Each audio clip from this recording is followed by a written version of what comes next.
Our team's pretty split since I think me and Olleh think it's easier to play against Echo Fox, but the rest of the team thinks it's harder to play against them. I think it's because their top side's really strong, so like we get to experience playing against their bot lane, which we all know how that goes. And you know the top side is really the strong point of Echo Fox. I think Huni and Dardoch, they're like the voted #1 or whatever for the All Pro, and not just in terms of like votes and respect they get, but like they do play really well together. I think Echo Fox just has very like unique strengths because most teams they don't have such a lopsided situation going on, but they're definitely really topside focused.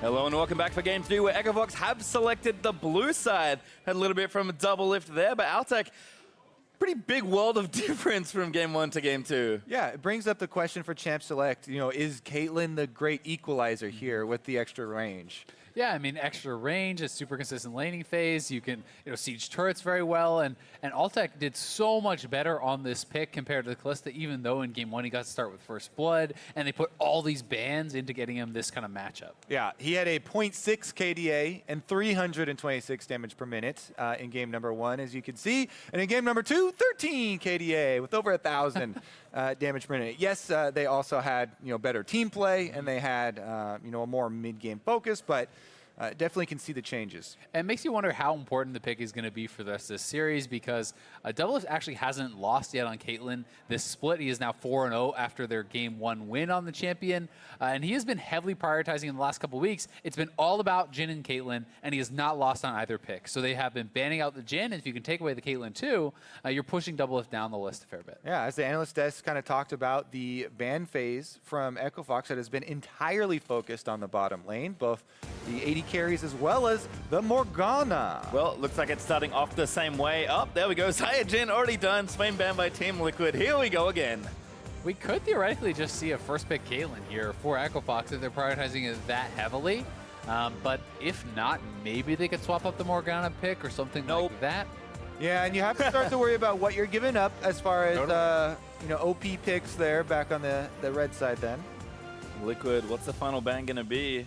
Because I get the feeling if they don't ban Caitlyn, Echo Fox are probably going to take it first pick. It's definitely possible, but at the same time, we could just see an Olleh or a Ryze or something along those lines too. But I do feel the way that this series has been going, that Caitlyn should be rising in priority, and I think that makes a lot of sense.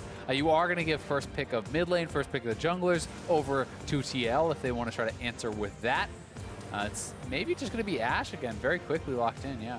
I like the Janna ban there. I think we saw this in Game 1 where Liquid kind of understand that they need to protect against that potential duo. But, I mean, like you said, Kobe, Ashe is classically very good into Caitlyn, so I don't mind the lane matchup. Doublelift played pretty well all game long.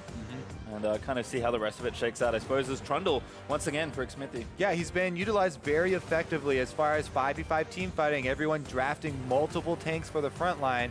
Bringing that Trundle jungle has been able to read a lot of stats. Change for Dardoch. That's one of the risks that you have, though, when you blind pick it, is you might get one of these matchups. Remember, still, though, this could be flexed to top lane for Impact to play into a potential tank from Huni. That being said, if Echo Fox is not playing with a tank, Trundle does not get the benefit of his ultimate very much, but it's also harder to run no tank compositions. And I do like the adjustment of this Trundle pick, even because when you look at some of the things they struggle with in Game 2, in the mid game especially, they were really having a hard time knocking down the front line, and Trundle can help you a lot with that in cooperation with the Ashe. Also, there are a lot more gank opportunities for Kha'Zix. He has more utility as far as the range of his leap and trying to stealth through a bunch of brush, even rushing Moby boots very often in competitive play to try and create a lot more opportunities as far as side lane plays and burst damage are concerned. So Echo Fox here could actually pull out a little bit of a different wrinkle.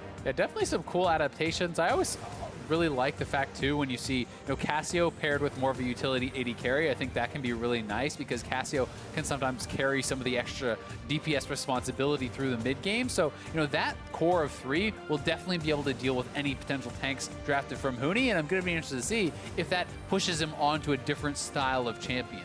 Well, we have Alistar ban, Shen ban, and Thresh ban as Team Liquid finish their Phase 2 bans. These teams are taking a lot of time actually in this phase to kind of consider, all the different possibilities. Because again, it's a pivotal game here in Game 3, and there's clearly been a lot of changes already. And I like what Team Liquid have done here, because the big concern when you have Ashe and Cassiopeia, low mobility carries in the backline, is dive combos. You already have a Kha'Zix and Assassin here, so they try and take out the Alistar and the Shen, two very good dive partners that would want to get back to that backline and try and take them down early. So they've banned those out. Let's see what they've got here as far as the first pick, though. Tahm Kench is available, and I wouldn't be surprised to see Tahm Kench grabbed into things like the Ryze, like the Kha'Zix. I think can give your Ashe quite a bit of safety.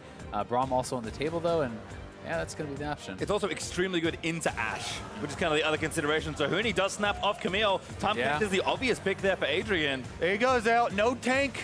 Support tank kind of counts there, a little halfy at the end. But Huni, not backing down, is going to take the Camille up to the top side and challenge Impact's tank. Yeah, so he's just going to go likely with this Ornn. Ornn very strong into these melee matchups, and as long as Huni can not really kind of run away with it, Impact should be able to try to stabilize, just try to keep it as a farm game.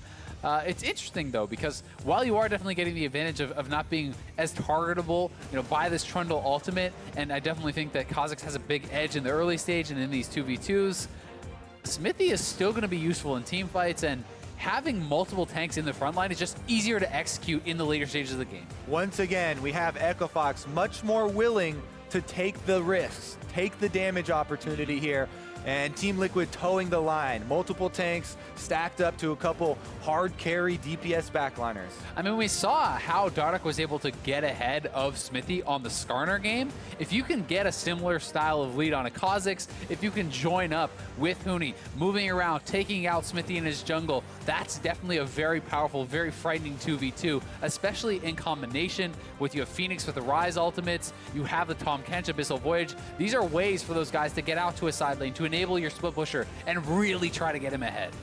I wouldn't have it any other way as we kick off Game 3. Liquid kind of sticking to their guns here with the tanks, especially on the top side. And Huni is slowly creeping up, in fact, the top side in general, slowly creeping up towards more and more aggressive picks. Definitely excited to see how Echo Fox play this one out. They're well set up to 1-3-1, have some split push play, use the Abyssal Voyage from Altec, or from Adrian, even get him roaming around. Definitely a lot of flexibility, but you have to have success early on with these types of team competitions. If a Team Liquid, the more stable sort of Turtle-esque type of composition set up here with front-to-back team fighting gets early leads, then it becomes very difficult because they just group up around objectives. Or even if it's even, it's very difficult for Kha'Zix to jump into the middle of these team fights and find those assassinations at times. But some pretty cool stuff coming on here from Huni. Seeing him actually go press the attack as opposed to Comet, which is almost always what you will see. This is less about the early lane and more about being able to actually kill off the Ornn in the later stages. So this may make it a bit tougher for laning, but we'll see if it pays dividends. Yeah, I do really like, since press the attack was buffed, a little bit more proc damage, and the percentage damage increase has to scale up a little bit more. I think it's a very good place to have on top laners because they get more levels quicker. It will scale up more, and you're going to have that for the team, in which a team really needs to take down that target. You talk about diving people. This is where this type of team competition breaks. If they're not able to get that kill, the electrocute from Kha'Zix, press the attack coming in, all their damage focused on actually killing off that single person. There's definitely been some really cool adaptations in a number of places. Now talking about Huni, but when you look down at Olleh, you'll notice he's not Unsealed Spellbook.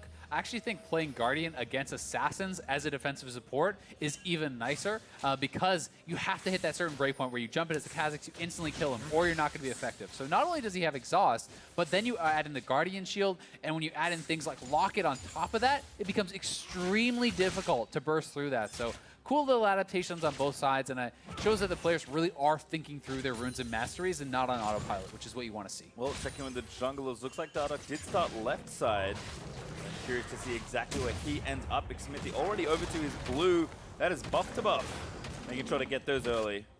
Yeah, Dardoch here on the Kha'Zix can do a full clear. Kha'Zix has plenty of options, gets to stay very healthy in the jungle due to the regen off of his W, and he also has the options of trying to gank bottom lane early. Whenever you have Tahm, Kench, and Braum, whichever jungler presence is felt early around bottom side. Either Tahm Kench gets to stack up his passive, and you are forced to all in because he's going to eat you and spit you backwards, or Braum gets to stack up his passive, and you're going to get stunned.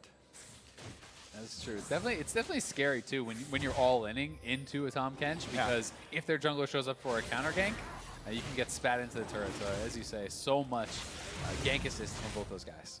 Another great hawk shot though by Doublelift. Does spot Dardoch on the red buff. Xmithie also chewing through the rest of his jungle. Looks like both junglers will keep it a little bit lower key here in the early game.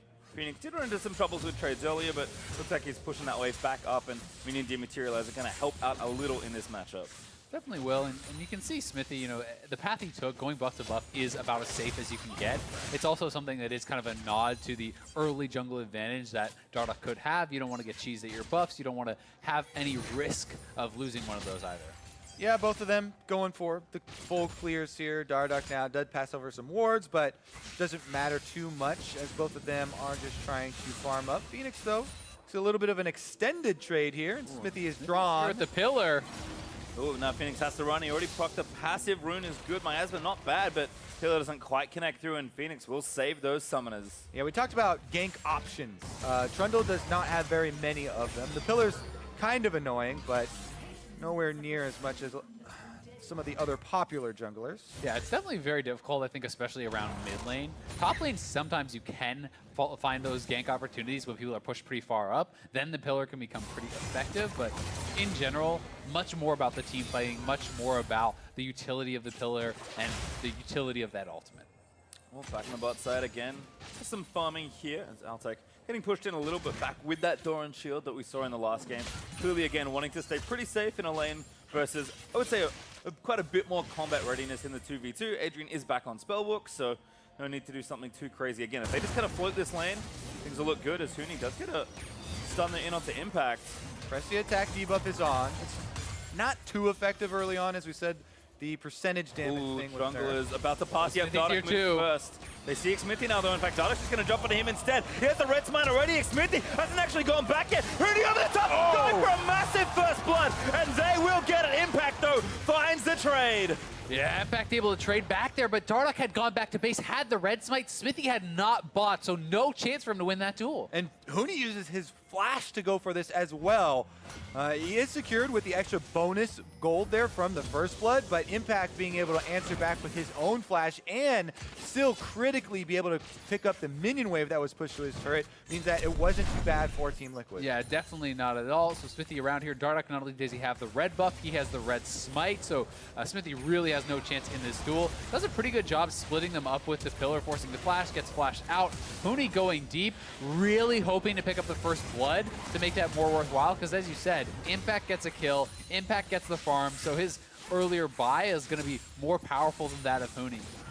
Well, Huni has reset things back up. Not a whole lot bought, unfortunately, for him with just the assist gold from that first blood, but Dardoch kind of off to the races. He is the big early game threat on this team. As Adrian is going to TP back down to bot lane. And Impact going to TP back to top lane. Huni walked, by the way. Yeah, that's the one thing about Impact trying to pick up all the minions at his turret. Yeah. Huni had a lot of time to walk straight back to the lane, so there is a teleport advantage and a possible bottom side crush map here from Echo Fox. Yeah, Impact wasn't able to push it all the way out before he based, so you don't want to let him freeze and really kind of eliminate any advantage you have. Especially without a flash versus a Camille Kha'Zix. Camille can engage at any time, within a lane here.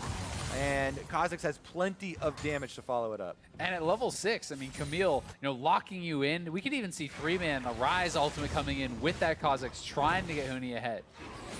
Dardoch does move in towards level 6. I think he's got it off this camp, so we'll see if he starts to use that evolved R invisibility and really sneak around and try and force more plays. He is the one that got that early injection of gold. So expecting Dardoch to play on pretty trademark pick for him. He was known for his aggressive tendencies as a rookie. Probably going to show some of those off here in this game. Yeah, Team Liquid, they're trying to keep up defensive warding in preparation for some more offensive looks from Team Liquid because there are so many abilities now available to Echo Fox. As you said, the Realm Warp. Also, Adrian's closing in on the level 6 for Tahm Kench, and you have to call out support recalls right now and any sort of back timings because if one of them does go missing, you have the possibility of lane swaps or, you know, those semi-global ultimates trying to make a big play.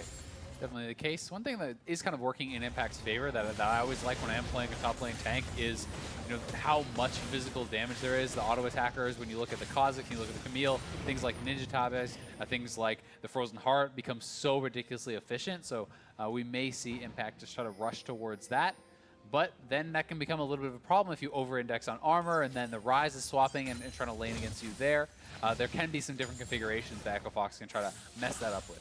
Xmithie with another look mid. He's brushed by here a ton, trying to pick off Fenix, but early Merc hurts for Fenix staying very safe after buying that tier. So I think an appropriate choice, given the matchup. Impact going to ward. Everyone's again just trying to sneak around, and Dardoch finally crossing back over into enemy territory.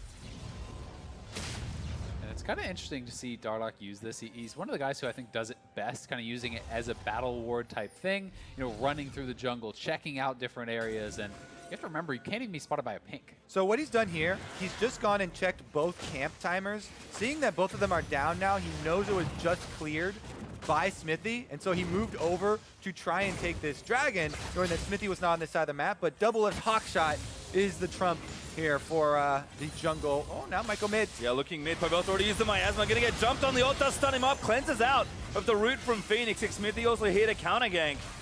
Great by Pobelter there. He stuns Dardoch's ultimate use as well. Dardoch did not turn his back after showing himself. A lot of times you'll expect a very early Cassiopeia ultimate and immediately turn around after engaging on her, but he did not, and he did activate his ultimate, so that is going to be something down here as far as the early pressure. Yeah, definitely the case. At least for Pobelter, he gets to hold on to his flash, which is definitely a big one. But even with just the cleanse down, it can be pretty tough to escape those ganks. With just the Ryze W, holds you in place for that Kha'Zix. So Xmithie may have to play even more heavily, trying to protect his mid laner from any potential gank. Looks like Adrian, despite being 6, is probably going to be anchored to this bot lane for a little while. Has the TP coming back off cooldown in 25 seconds, so he's kind of ready to go for a global play, but I think Fox are appropriately playing pretty slow in this game. Huni's early woes kind of got eliminated. He's playing much safer and slower in this matchup, just trying to get his farm, and he knows he'll ramp up and kind of take over the game as things go, so Dardoch is pressuring where he can, but not overextending. That mid lane gank was just really well played by both sides, granted, but Dardoch just knows he goes in, gets not too much. Okay, fine, I'll back off. Bottom lane pushes in now for Team Liquid. They're able to call over Cassiopeia, and that is one dead Cloud Drake. Yeah, nice done. Going to be able to grab that up, which will help them moving around the map a little bit, perhaps helping Xmithie to keep pace with Dardoch, who's going to be moving around. And Dardoch really does seem to like to prioritize this Rift Herald. This is 3 straight games. He has been the one going for it. Does get spotted by that Hawkshot, though, and pinged out. So we'll see if TL wants to try to make a move. Definitely going to be interesting because this Echo Fox lineup would benefit very big from starting to take down the outer turrets. You know, they're the ones with the split push tendencies here. They have Camille and Ryze, you know, as well as a Kha'Zix that wants to take advantage of a split up team. If Echo Fox can force a situation where Team Liquid do not get to play off of set up battle lines and the synergy of having strong backliners in, behind the tanks, then that's where Echo Fox would be able to get their advantages. And a Rift Herald is more, you know, focused on setting up to do that than a Cloud Drake, but the speed of a Cloud Drake, especially out of combat, kind of helps Team Liquid answer and try and counter that. Yeah, it really does, and it's kind of that give and take, so we'll have to see which ends up being more useful. I mean, in Game 2, the Rift Herald was very effective from Echo Fox. In Game 1, it got interrupted. They got nothing from it. So that's always kind of the interesting thing about that objective to me is, great, you got it, and then what are you going to get from it, right?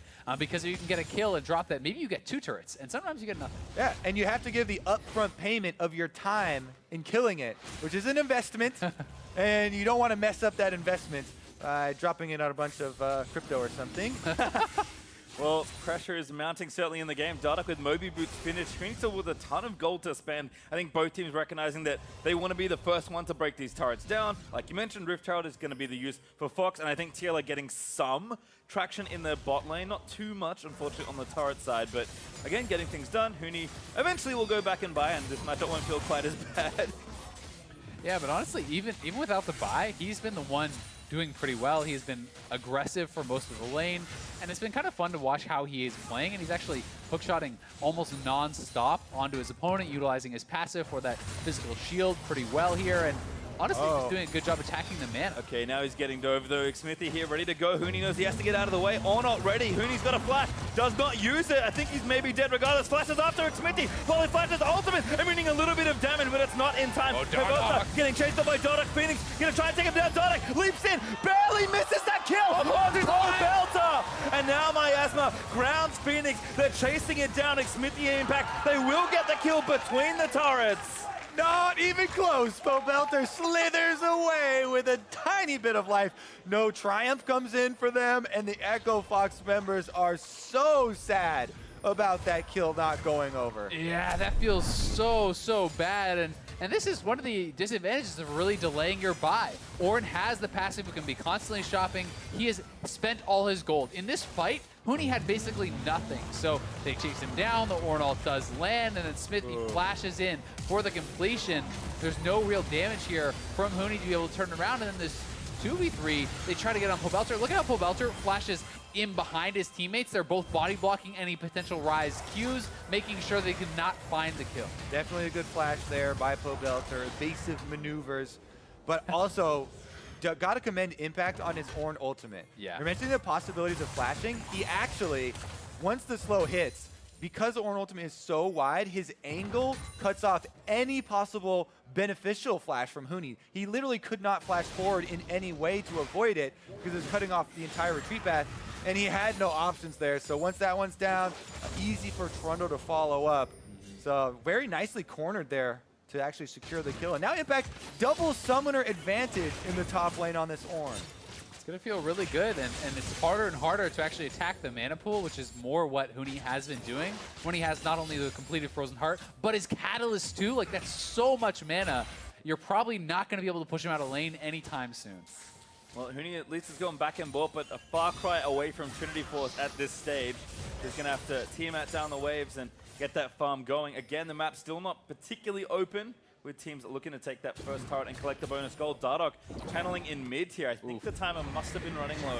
Yeah, I think so too. And we kind of talk about how effective it's going to be. They should see where it's spawned. Pobelter and Xmithie should be going over there to actually intercept this. I think that's kind of silly play to actually not be in position when they saw it spawned in mid lane and actually even let it get the charge off in the first place. Decent damage, but not enough for the turret. Doublelift and Olleh fishing for an ulti pick here. Xmithie's pillars have been on point so far. So certainly a lot of threat here again from Team Liquid to try and CC down and pick people off. Yeah, the threat is kind of there, but look at all the defensive vision from Team Liquid. They have the red quadrant fully warded up. Dardoch just walked over the control ward, so they know he's hovering on the top side somewhere, and that means 45 seconds here for Team Liquid kind of controlling the bottom side of the map, setting up for this dragon to try and change. Was looking like Fenix was kind of cheating towards the top side, so they're thinking about any potential plays up there, but a fast push towards mid lane, and Trundle, tank or not, really does crush down turrets, so you have to be very wary of any time you leave one undefended. Oh, here comes the play in top lane. They're trying to go for Impact. Dardoch here. The ult follows, but Impact is going to channel his ultimate. Huni's already locked him in, but a good dagger from Impact still. The damage, I think it's going to be enough. No, not quite. Impact survives. Dardoch does a good job of evading Impact's ultimate, but in the end, he gets out, and in the bottom side, Team Liquid do claim the turret. Yeah, there's that Trundle damage, plus them all pushing up, knocking down that turret. Impact survives. He has the double TP advantage, so he can just TP back, clear out that wave, while they look to even take the dragon. Yep, going to TP back there, not going to give up his own turret. I like the call from Team Liquid there. They knew Dardoch was on the top side, and they made the call. We have confidence in you, Impact, to outplay the 2v1. We are going to make our play on the bottom side. It actually even harkens back to the Cloud9 series. Doublelift tweeting out afterwards, gank my top laner again, see what happens. You know, they make the call. You're good enough, Impact, outplay them, and we'll gain stuff on the bottom side, dragon as well as first turret. And he's even a tankier boy now. He goes back, he's like, well, that was a little bit close, I'll get some tabbies now. Yeah, so like, outplay, or I don't want it to get that close again. Yeah, so Ninja Tabby's going to be super effective against that pair if they do look to attack him once more. And now we kind of have to talk about, I mean, you mentioned on it earlier, Kobe, talking about how difficult these sorts of compositions can be to execute for Echo Fox when you're getting towards the middle stages of the game. And the question becomes, are they in a position where they're actually able to win these fights? And I don't think they are. Without the map opening up as well, you don't really have alternate win conditions. So TL, knowing this, they take the temper from the bot lane, they flop it up towards the top side. Doublelift and Altec both farming pretty well. Similar farms, similar items, but Altec forced to swap late. Good amount of turret damage done there by Team Liquid, and the map's starting to constrict a little here for Echo Fox, which is not good news for Kha'Zix Camille. Definitely not. Team Liquid pretty happy about the way this is going. Once they get the outer turret, again, you can switch your bottom lane. They swap Doublelift and Olleh up to the top side. They continue the siege. Impact now in a little bit more dangerous territory, especially since he has no summoners. So he has to be careful about the long lane. But now he's actually going through the jungle and finds Dardoch. Impact is very tanky boy though, as you saw. Huni, never mind, gonna dive in for it. No Trinity Force finish, gets some damage off with Precision Protocol, but not really a fight you want to commit to 3v3. Definitely not very threatening. I honestly just really like how Xmithie is playing this jungle matchup. Keep pressuring turrets. Make Dardoch come to you. Make him expose himself so he's not able to find you in the jungle, so he's not able to get these isolated 1v1s. Show yourself! He calls him out of the brush. And now still the blue buff, so the extension is nice. Doublelift, free time on the top lane. With all that pressure from Team Liquid in the blue jungle of Echo Fox, means that he will take down this turret. And now 2 turrets to nothing. Team Liquid starting to build up a pretty substantial gold lead here. Playing that same sort of calculated map-wide style they've shown off. I mean, we're kind of joking there, but it really is what you want to do with this setup, is you want to call out the other team and say, you know, come away from the shadows. You know, get these assassins out in the open where we can see you. Fight me frontline to frontline and see what happens this time. Team Liquid now grouping around mid. This is the last outer turret, and they just get to, you know, run this 5-on-5 straight home. Old Ashe arrow connects. Back looking for it. Dual, triple knockup. What a great bowl there from Impact. Now knockup is going to fall. Pobelter gets the miasma stun down. Everybody's flashing in under the turrets, and they take down Altec. And they kill that turret off before the TP completed from Huni, so the push is on. They're just going to keep on going here. Huni is shoving a side lane, but he's not going to be able to kill these turrets as fast as a 4-man squad. Definitely not. They take 2 in the mid lane. Team Liquid, towers just falling like butter. I think still the trade you wanted to take for Fox, but Huni probably just could have saved his TP instead. Liquid go up 4 turrets to 1. Continue to snowball ahead in gold. And that's the problem when you get behind a team fight team. They group up as 5, as Kobe's saying, and they force the dive. The turret is low, so I like the focus from Doublelift. Finishing off the turret before Huni can come in guarantees that team fight win. And look at Dardoch. What can he really do in that fight where it's 5v4? You can't jump in. You'll instantly die. It becomes so hard if you can't find people in a side lane, and it's tough to get that pressure when you are behind. Yeah, this is why Team Liquid sticking with this strategy game after game here.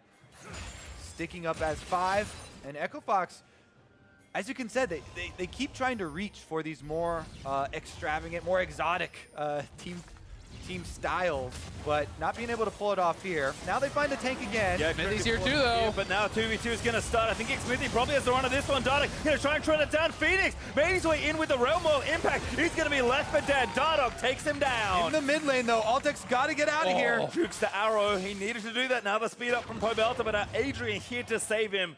Devours his carry. Looks like they're heading over towards Bear, and I'm not sure if they're going to be willing to set this up. No, they won't. Xmithie's going bot, but I do always have to be worried about that with Cassiopeia able to burn it down so incredibly fast.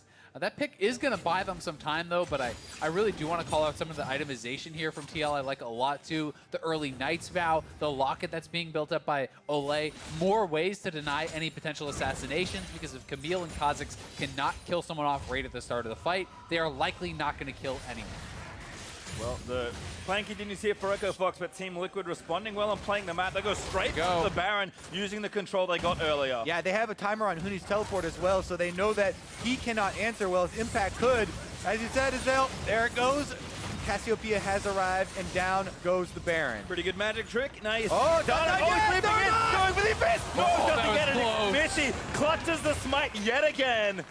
Oh, the Ashe arrow's up now. They can go for another kill. There's a kill into Adrian. Gonna try and get it. The stun's down. Yep. Grey health not needed. Olleh gets Ornn it. ulti. An Impact wants even more. Altec, no flash. Nets out of the way.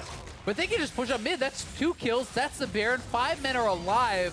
Impact needs to go back to defend, but this is a 4-man squad pushing a mid, and this is very likely an inhibitor. Yeah, more standard play here. Team Liquid coming straight through. They could send one person back to speed up the minions. Right now, they've sent Impact all the way back to even stop Huni from splitting. Well, he'll get a turret, but Impact's going to tie him up for a long time. Team Liquid will happily make this trade. They're going to take down the mid-inhib turret. Not going to stick around just yet. Maybe looking for another pick, but TL will exit.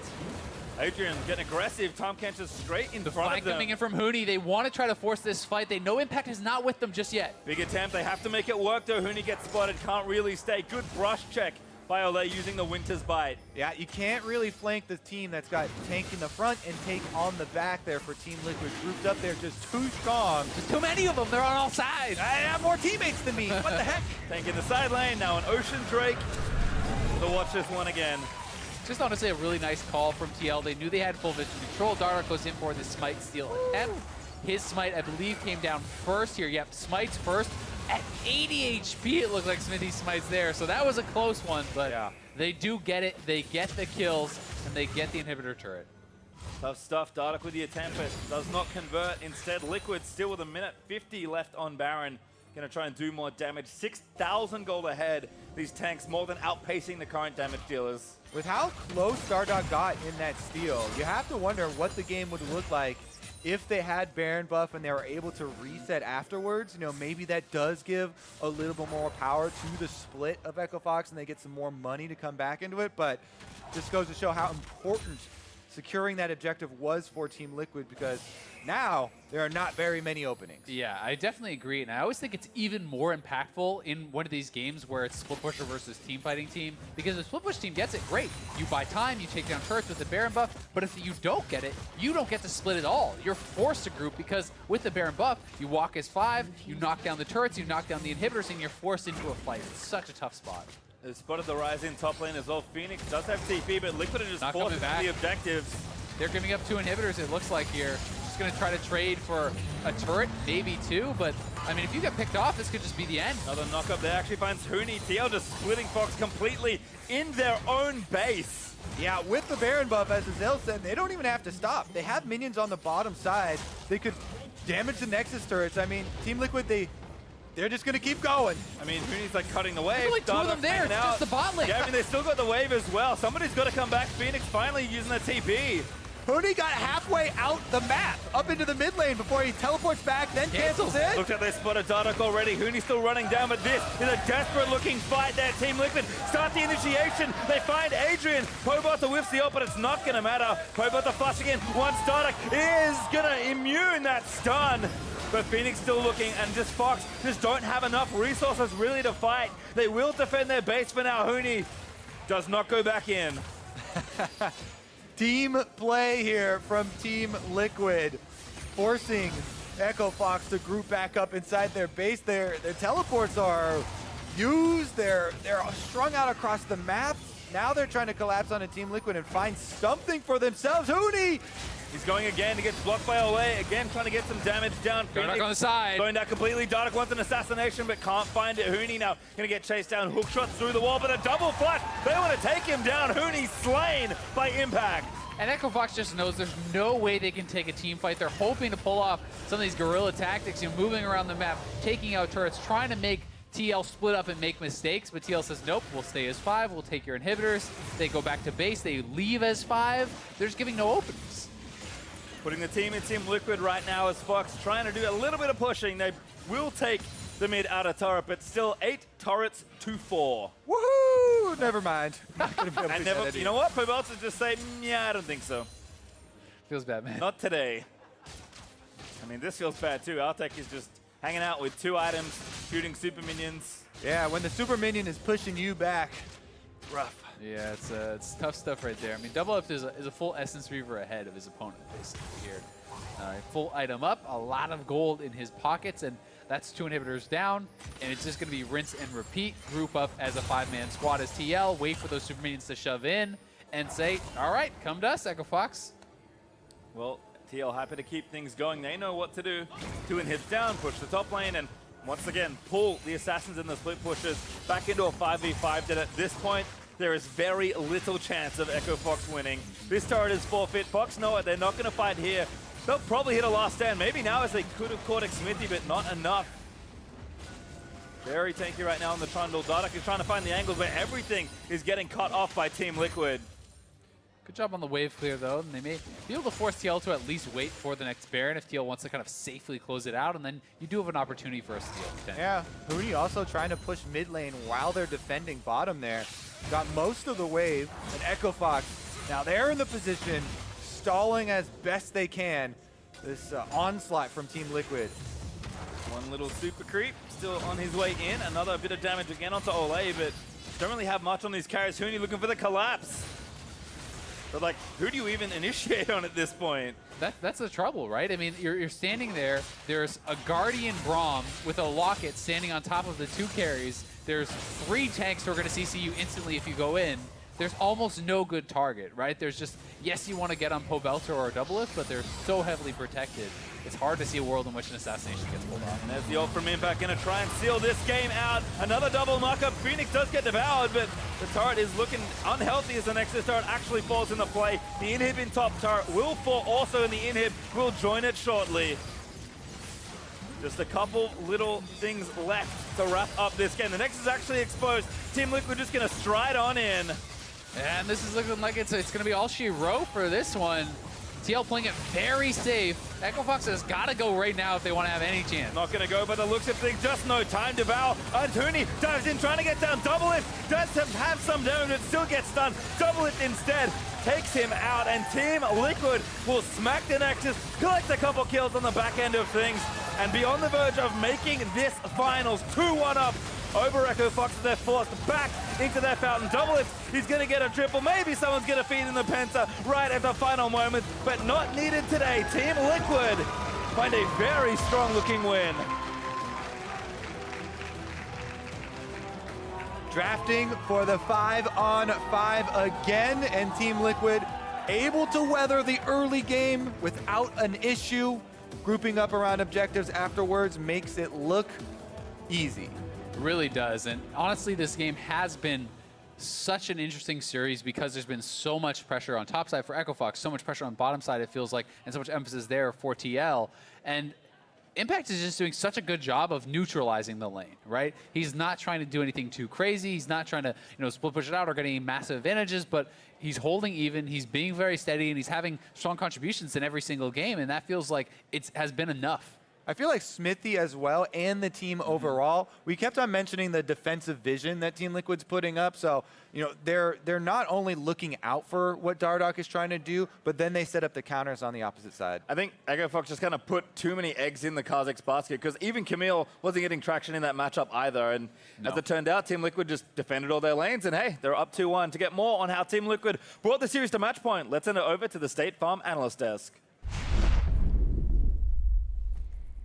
Thank you very much, Pastry Time. 2-1 now for Team Liquid in this series. Back and forth it is going. And once again, some really interesting stuff happening in Champion Select here. The Trundle picked up by Team Liquid yet again, and it's doing some really interesting things to Echo Fox's draft in response. Yeah, in game 1, we saw how good it was into tanks, so the solution for Echo Fox this time when they see it is... Don't pick tanks! Let's not pick tanks! And that can work in some situations. I think the Kha'Zix was a good answer by itself, but then you start also comboing with no tank top lane, and then only a semi-tanky mid lane, and you realize very quickly you have no one to walk forward really on the side of Echo Fox. Yeah, and it means you absolutely have to win early games so you can have an unstoppable 1-3-1 with a lot of collapsing. And Ryze Camille works, especially with Tahm Kench, like the amount of map movement that they would be able to have. Right. But that is all predicated on actually winning the early game, which I don't fault them necessarily for, because they won the early game in games 1 and 2 for the most part. But right, so to some degree, there might be that expectation on the side of Echo Fox that they can do the same thing here in game 3. Not quite enough of a lead, though, for it to manifest in a mid-game split-push victory. Right, absolutely. And this is what we were talking about in the last segment, where we're saying it is hard to win 5 early games in a row, and no surprise, finally Team Liquid is going to react well to Huni's pressure. They also put more focus on him this time, I think, because he was on a carry, and if you stop Huni from getting ahead this game, like we said, you win the whole game, versus when he's on Sion, you don't need to do it as much. And very close fights in the top lane, a 1-for-1, almost a 1-for-2, but this gets turned back around, makes it a 2-for-0 for TL, and things started getting pretty bad.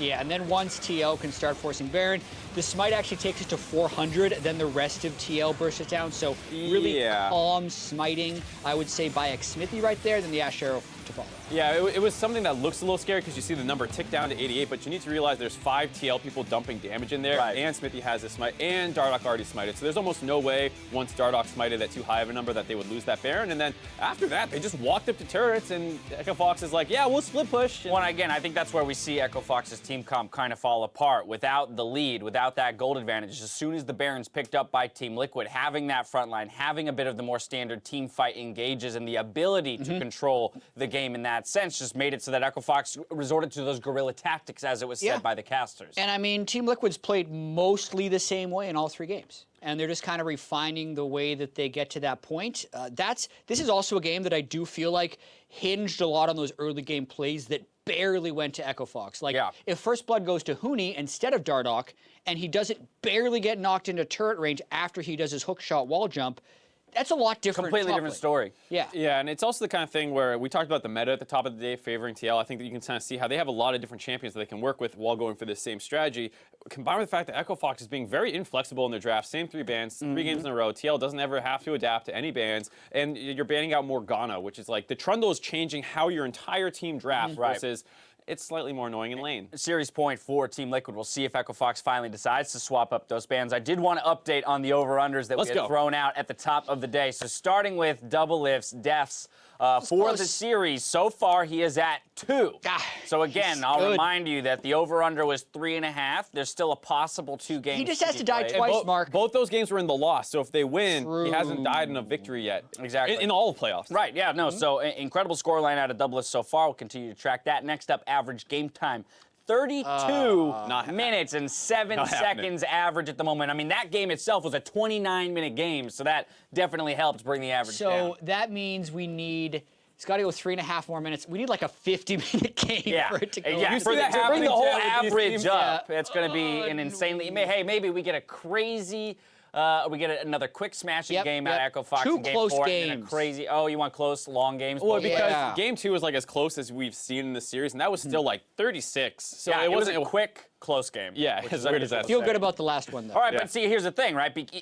And what makes it even more phenomenal that this number is as high as it is, 74 kills when the average game time is only 32 minutes? Are you kidding me? So you're telling me there's a chance. That is what we were telling you, Mark. It's gonna have to be a 6-kill victory, essentially. I feel real clean game from Team Liquid. Yeah, I won the over/under 2-1 last week. You might be on pace to win 2-1 this week, unless Doublelift dies twice in a victory. Then I'd still get 2 out of 3. It's not that crazy to imagine, so it's pretty close. Feeling good, feeling good. Team Liquid swapping back to blue side, so again, no surprises there. The teams have been flip-flopping back and forth. Yet again, the red side team wins, so at some point, I got to call into question whether or not you just believe in the pattern and if it hits game red. 5, I feel like Echo Fox would select red side, but I will be so disappointed if Echo Fox doesn't change their bans. Okay. Because and give up Swain. Team Liquid has played 6 playoff games now. The 3 games they played against C9, same 3 top lane bans, first phase. And here, same 3 bans, Jhin, Xayah, and Morgana from Echo Fox, all 3 games. You have to change something in a best of 5, especially if you are losing. I agree with that statement. But now I want to kind of understand why it is that teams might be doing this against Team Liquid. Does it have something to do with the idea that, as you mentioned, Mark, they have a number of different champions to all play the same style? So in a sense, it makes it hard to figure out how to attack a style that seemingly has 47 different unique makeups. Right, so like I think we've seen enough out of Doublelift's Ashe at this point that like, okay, maybe that, like, there is always an answer. And like you said, it makes it hard to know what to do, but start banning what's working for them. So like the Swain, even though it didn't win that game, I would say it was working. Trundle 2 times in a row was working. So while they will find substitutes, force them on something else. Same thing with Apollo's, or excuse me, Hakuho's Thresh. Like, yeah, he'll probably play something else and do well, but get him off the thing he's currently crushing it on. All right, there you have it. Some thoughts ahead of match point, rather, for Team Liquid. We're stepping away when we return. Team Liquid secure their spot in the finals in Miami? We'll find out, and soon enough, Echo Fox versus Team Liquid after the break.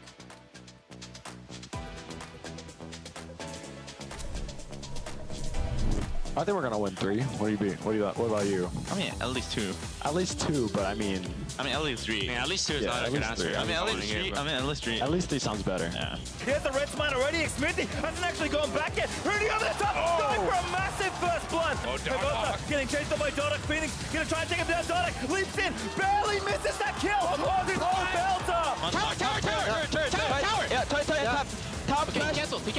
it, we can get it. Nice. Just fine. Yeah, nice. Oh, he's sleeping in. Going for the fist. No, doesn't get it. Xmithie clutches the smite yet again. Huni dives in, trying to get down. Doublelift does have some damage, but still gets stunned. Doublelift instead takes him out, and Team Liquid will smack the Nexus, collects a couple kills on the back end of things.